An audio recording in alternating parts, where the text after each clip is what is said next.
Hi friends, welcome to our channel. இன்னைக்கு evening routine vlog தான் பார்க்க போகிறோம். இதில் நான் ஒரு saree ஆர்டர் பண்ணியிருக்கேன். ஃபங்க்ஷன் ஏதாச்சும் போடணுன்னா இந்த மாதிரி கிராண்டாக இருந்தால் நல்லாயிருக்கும் அப்படிங்கிறனால வெல்வெட் கிளாத் தான் அது. ப்ளவுஸும் வெல்வெட் கிளாத்தில் தான் இருக்கும். இந்த க்ரீன் கலர் தான் நான் ஆர்டர் பண்ணியிருக்கேன்.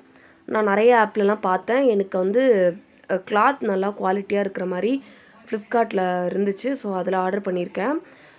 உள்ளேயே லைனிங்கோடு கொடுக்குறாங்க. ஸோ அந்த கிளாத் நல்லா இருக்குது. அதனால் அதை ஆர்டர் பண்ணியிருக்கேன். க்ரீன் இருந்துச்சு, அப்புறம் ப்ளூ இருந்துச்சு, மெரூன் கலர் இருந்துச்சு. நான் க்ரீன் கலரில் எனக்கு சாரீ அவ்வளோவா கிடையாது. ஸோ அதனால் க்ரீன் கலர் நான் ஆர்டர் பண்ணியிருக்கேன். நிறைய கஸ்டமர்ஸ் கூட நிறைய நல்ல நல்ல ஃபீட்பேக்ஸ் கொடுத்துருக்காங்க.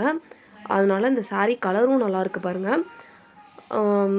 ஸோ இந்த சாரீ நான் ஆர்டர் பண்ணியிருக்கேன். வந்தோன்னே உங்களுக்கு நான் எப்படி இருக்குது, நான் சேம் ஆர்டர் பண்ண மாதிரியே இருக்கா அப்படிங்கிறத பார்த்துட்டு நான் உங்களுக்கு சொல்கிறேன். நெக்ஸ்ட்டு பார்த்தீங்கன்னா, வீட்டில் நல்லா மணத்தக்காளி கீரை சூப்பராக வளர்ந்துருக்கு. இதுவுமே நம்ம கடையிலேருந்து வாங்கினதுக்கப்புறம் அந்த ஸ்டெம்ஸ் வச்சுருந்தேன். வச்சதில் நல்லா கீரை வந்திருக்கு. இது ஒரு நாள் சாம்பார் போட்டு செய்யணுங்க. வீட்டிலே இந்த மாதிரி நான் நிறைய அந்த கீரை வாங்கும் போதெல்லாம் அதோடய ஸ்டெம்ஸ் எல்லாம் அப்படியே ஊனி வச்சுருவேன். சூப்பராக வளர்ந்துருக்கு. பக்கத்தில் உள்ள இந்த கொய்யா மரம் அதுவாக வளர்ந்தது தான். இதில் அந்த பழம் மட்டும் நான் தனியாகவே பறித்து சாப்பிடுவேன். நெக்ஸ்ட்டு பார்த்தீங்கன்னா, வீட்டில் மருதாணி பறிச்சுருந்தோம். பறிச்சுட்டு சரி போடலாம் அப்படின்னு எடுத்துருக்கோம். அதனால் மருதாணி பறிச்சனால சரி நைட்டு செய்ய முடியாது டின்னருங்கிறனால கடையிலே மஷ்ரூம் கிரேவி மட்டும் வாங்கிட்டு வந்துட்டேன். சரி சப்பாத்தி போட்டு சாப்பிட்லாம் அப்படின்ட்டு. மருதாணி பறிச்சதுலேருந்து ஸ்டெம்ஸ் எடுத்து வச்சுக்கிட்டேன். சரி மறுபடியும் ஊனி வச்சிடலாம். ஏன்னா வீட்டில் அந்த ஒரு மரம் தான் இருக்குது. அங்கே 2 மரம் இருக்குது. பட் ஆனால் அதில் இலையே இல்லை. சுத்தமாக கொட்டிருச்சு. ஏன்னா பாட்டில் வச்சுருந்தது கொட்டிருச்சு. அதனால் தனித்தனியாக இப்போ ஊனி வச்சுருக்கேன் பாருங்கள். அந்த சின்ன சின்ன இலை வந்திருக்குது முன்னாடி வச்சுருந்தது. அதுக்கப்புறம் சரி மருதாணி போட்டிருக்கேன். இது எந்த அளவுக்கு சவுக்குதுங்கிறதையும் உங்களுக்கு காமிக்கிறேன் பாருங்கள்.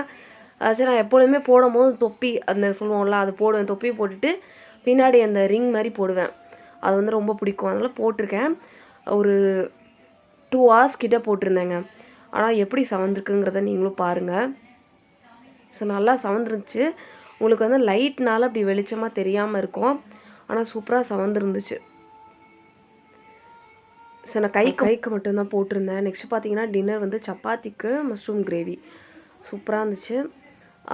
அவ்வளோதான் இன்றைக்கி ஈவினிங் ரொட்டீன்.